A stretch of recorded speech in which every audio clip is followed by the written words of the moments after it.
What's up, soldiers? Your boy Chris here, CaribbeanPot.com. Vibes it up in the kitchen as usual. This recipe, wow, it is the concept for it, or the idea for it, came up back in late 2005, I believe. We were on our way to Connecticut to watch the Trinidad and Tobago Soca Warriors play the US, I think it was, in qualifying. Well, we ended up going to Germany for the World Cup. On that long drive, brethren from Vancouver was with us. Started talking about Curry Chicken Pelau. So I'm like, wait a minute, we like curry chicken, we like pelau, how about we combine it and do a little something? So this recipe has some real age to it. Let me vibes it up, man. A curry chicken pelau.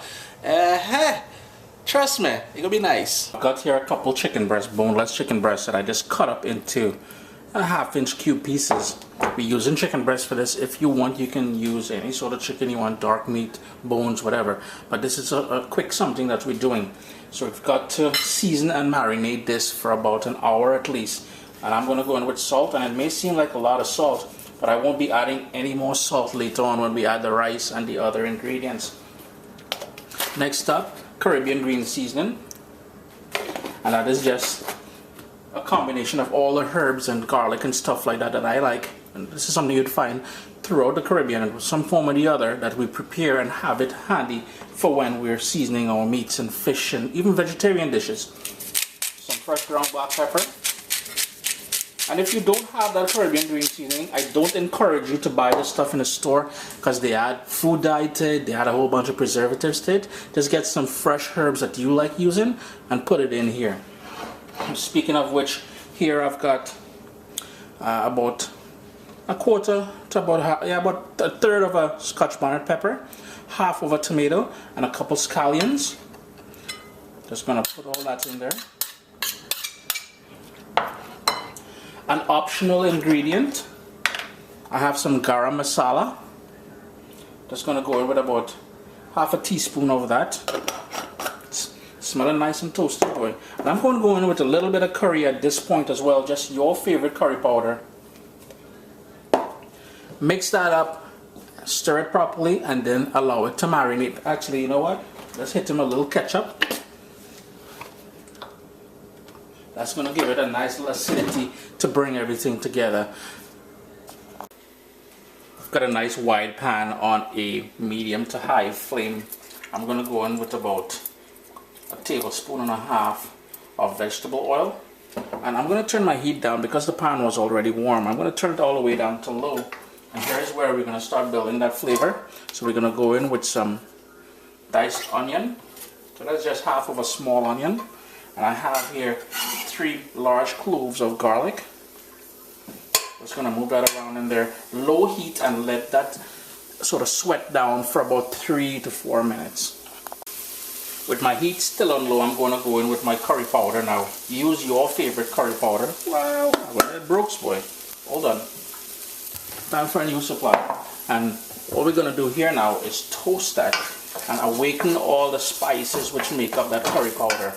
This is sort of a dry way of cooking off the rawness of the curry.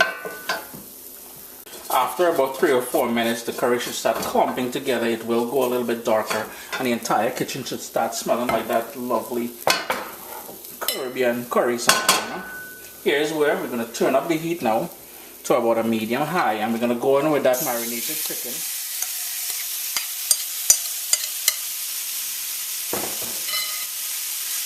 And I want to pick up all that goodness on the bottom of the pan there. Stir that around and really get everything going.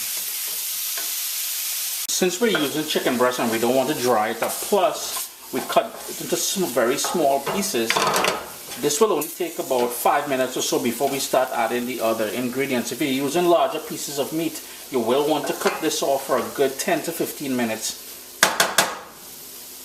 before you proceed. Quick thing, this bowl that we marinated the chicken in, save it. Don't rinse it out yet. We need to put some water in there to pick up everything that we left back. Next up, I'm going in with 1 carrot that I chopped up into little cubes. And I've got here straight out of a can, and it is pigeon pea seasoned in the Caribbean right now. 1 can of pigeon peas. What I did was I rinsed it out because I didn't want to have all that preservative and sodium and stuff like that in there. Give that a quick stir just to bring everything together and to pick up more flavors. from the bottom of the pot here. Next up is all about the coconut milk, and again, for convenience, your boy living in Canada, so straight out of a can, coconut milk. And in that same bowl that we marinated the chicken in, I have here about 1.5 cups or so of water. We want to bring this up to a boil now so we can start adding the rice. We're starting to come up to a boil now. Just give it a quick stir, move everything around. And here's where we're going to add the rice. And I'm using parboiled brown rice, Caribbean favorite, you know. It's already been washed. And the reason why we wash it is to get rid of most of that extra starch and grit and stuff like that. And all we want to do now is stir that in there, bring that up to a boil, and then reduce it to a simmer. Put the lid on it and let it cook. We've got that bubble happening now, so I'm just going to turn my heat down to medium, put the lid on there, give it a good stir, and let that cook until the rice is nice and tender, absorbed all that liquid. And we've got a tasty pilau. Here's the thing, if you wanted to add a little bit more flavor, you can toss in a small stick of cinnamon in there, and that would be delightful.